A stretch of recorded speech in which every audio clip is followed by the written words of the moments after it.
Assembly, మండలి అంటే ఎప్పుడు చూడు సీరియస్ చర్చలు, తీరిక లేకుండా తిట్లే కాదు. లీడర్ల నడుమ గమ్మత్ చమత్కారాలు, మస్తు మస్తు మజాకులు కూడా అయితుంటాయి.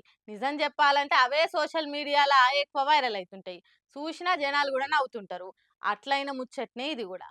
అసెంబ్లీ మండలి మీటింగ్ల పేరు మీద లీడర్లున్న హుషారు పంచులేసే జోషు గానొస్తనే ఉంటది. ఇవాళ మండలిలో మాట్లాడుకుంటా మంత్రి పొన్నం అసోంటి మాటలే మాట్లాడుకొచ్చిండు. గురుకులాల పేరు మీద అవుతున్న పంచాయతీల మీద గుస్సా అవుతుంటా ఒట్టిగానే మమ్మల్ని బద్నాం చేస్తురా అనుకుంటా ప్రతిపక్షాల ఏలువాడిల్నే అబ్బా అనేటట్టు అయిందని మాట్లాడితే మేం కూడా మా తరపుకెళ్లి ఖండిస్తాం అనుకుంటా వాళ్ళు అబ్బా అంటే నేను గబ్బా అంటా అని పొన్నం ప్రభాకర్ అనగానే వెనక కూర్చున్న ఎమ్మెల్సీ కవితక్క ఒక తీరుగా నవ్వింది. ఇట్లా చైర్మన్ తో సహా మండలి అందరు నవ్విర్రు మంత్రి మాటలకి. నవోదయ మాదిరి గురుకులాలు లేవు మా దగ్గర. ఇవారికే మీరు ఇచ్చిన ఇంటిగ్రేటెడ్ గురుకులాలకు 216 భవనాలు కడతా ఉన్నాం.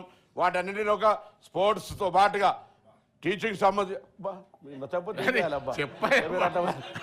ఇక వాళ్ళకి అబ్బా అంటే నేను గబ్బా అనాల్సి వస్తాయి. నాకు ఎందుకు అధ్యక్ష నేను అంతకంటే దానికి కాబట్టి దయచేసి నేను మరొకసారి కూడా కోరుతా ఉన్నా దాన్ని తప్పకుండా బలహీన వర్గాలకు సంబంధించిన బిడ్డగా వాటికి సంబంధించిన అన్ని రకాల జాగ్రత్తలు తీసుకుంటాం. ఆయన అసెంబ్లీ మీటింగ్లు అనగానే చూసుకుందాం నీ పతాపమో నా పతాపం అని పంచాదులకు దిగుడే కాకుండా ఇగో ఇసొంటి గమ్మతి మాటలు కూడా వినొస్తుంటే పార్టీల పట్టింపు లేకుండా నవ్వుతుంటే చూసేటోళ్ళకు కూడా యాస్టక్ రాకుంటుంటది.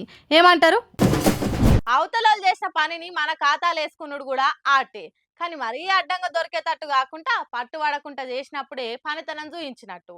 కానీ కాంగ్రెస్ వాళ్ళకు ఇంకా ఆ కళ పురాగా అబ్బనట్టే ఉంది.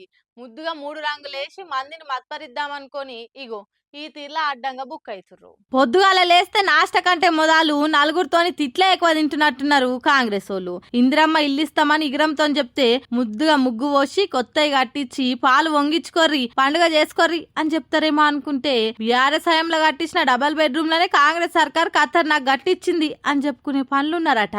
భద్రాచలంలో ఏఎంసీ కాలనీలా కేసీఆర్ కట్టించిన డబల్ బెడ్రూమ్ ఇళ్లకు కాంగ్రెస్ రంగులేసి ఇందిరమ్మ ఇల్లు అనుకుంటా పంచబట్టిరట ఆఫీసర్లు. ఓ షీకాత పాడుగాను మంది కూటిన పిల్లలు మా పిల్లలు అని చెప్పుకున్నట్టే ఉంది. షీ మరీ గింత గలీజా అనుకుంటా మస్తుగానే మాటలన పట్టిర్రు ఈ 3 రంగుల పెయింట్ ముచ్చట తెలిసిన వాళ్ళు. ఇక్కడ ఇంకా గమ్మత్ ముచ్చట ఏందంటే ఇదే కాంగ్రెస్ ప్రతిపక్షంలో ఉండంగా ఇవే డబల్ బెడ్రూమ్ ఇళ్ల గురించి హాన్ పార్టీ లీడర్లు మాట్లాడుకుంటా ఏమిన్లివి గోడలు ఊసిపోయే తట్టున్నాయి, చెత్తు కూలిపోయే తట్టుంది, దర్వాజాలు గట్టిగా దగ్గరకేస్తే దడేళ్ళ కింద పడే తట్టున్నాయి, సీకులు తేలి షీపుగా గానొస్తున్నాయి అనుకుంటా బద్నాం చేసి బండలు ఎత్తేసిర్రు. కానీ ఇప్పుడు అదే కేసీఆర్ కట్టించిన డబల్ బెడ్రూమ్ ఇళ్లకు ఒట్టి కాంగ్రెస్ రంగులేసి ఇందిరమ్మ ఇల్లు రెడీ అని ఇగిలించుకుంటా చెప్తుర్రా అనుకుంటా లాజిక్లతోని ఒక తీరు గార్చుకోవట్టిర్రు ఇంకొందరు. బీఆర్ఎస్ కట్టించిన ప్రాజెక్టులు కరెక్ట్ లేవంటారు. కానీ అవే నీళ్లతోని 1000 ఎకరాలు వండినాక వచ్చి రైతు పండుగలని కాంగ్రెస్ ఖాతాలు వేసుకొని సంబరాలు చేసుకుంటారు. డబల్ బెడ్రూమ్ ఇల్లు బాలేవంటారు.